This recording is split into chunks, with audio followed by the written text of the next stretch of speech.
সুপ্রিয় দর্শক, আসসালামু আলাইকুম। চিলি ও কলম্বিয়ার বিপক্ষে মাঠে নামছে আর্জেন্টিনা। প্রতিপক্ষের জন্য বাঁচা মরার লড়াই। আর্জেন্টিনার জন্য ফুটবল পিকনিক। 2026 বিশ্বকাপে জায়গা নিশ্চিত করেছে টিম আর্জেন্টিনা। এখন বাছাই পর্বের বাকি ম্যাচগুলো তাদের কাছে অনেকটা নিয়ম রক্ষার মতো। তবে প্রতিপক্ষ চিলি ও কলম্বিয়ার জন্য এগুলো যেন শেষ সুযোগের মতো।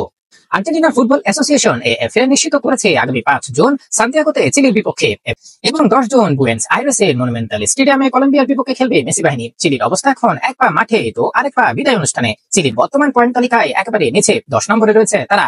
সংগ্রহ মাত্র 10 পয়েন্ট। বিশ্বকাপ বাছাই পর্বে টিকে থাকতে হলে এই ম্যাচটি তাদের জন্য ডু অর ডাই ম্যাচ। আর্জেন্টিনার বিপক্ষে হেরে গেলে তারা 2026 বিশ্বকাপ থেকে বিদায় নেবে আনুষ্ঠানিকভাবে। আর ভক্তদের কণ্ঠে শোনা যাবে চিলি আবার কবে বিশ্বকাপে যাবে। এদিকে কলম্বিয়া প্লে অফে ঢোকার চেষ্টায় হাসফাস অবস্থা। কলম্বিয়ার অবস্থান 6 নম্বরে 20 পয়েন্ট নিয়ে। তাদের প্লে অফে খেলার স্বপ্ন এখনো টিকে আছে, তবে তা অনেকটা সত্য সাপেক্ষে। পরপর 2 ম্যাচে হার এবং একই সময়ে ভেনেজুয়েলার জয় এই সমীকরণে তাদের স্বপ্ন ধূলিসাৎ হয়ে যেতে পারে। তাই আর্জেন্টিনার বিপক্ষে এই ম্যাচে জয় ছাড়া আর কিছুই ভাবছে না তারা।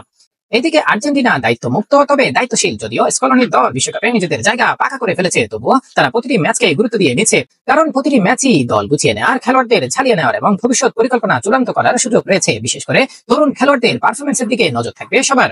বছর শেষে একটি আন্তর্জাতিক প্রীতি ম্যাচ আয়োজনের পরিকল্পনা করছে আর্জেন্টিনা। সম্ভাব্য প্রতিপক্ষ হিসেবে রয়েছে আফ্রিকার দেশ অ্যাঞ্জোলা। এই ম্যাচটি মূলত দলীয় প্রস্তুতি ও কৌশলগত পরীক্ষা নিরীক্ষার অংশ হিসেবে বিবেচিত হচ্ছে। সুপ্রিয় দর্শক, এই ধরনের মজা মজা খেলা সম্পর্কে আমাদের সঙ্গে থাকুন। ধন্যবাদ। আসসালামু আলাইকুম।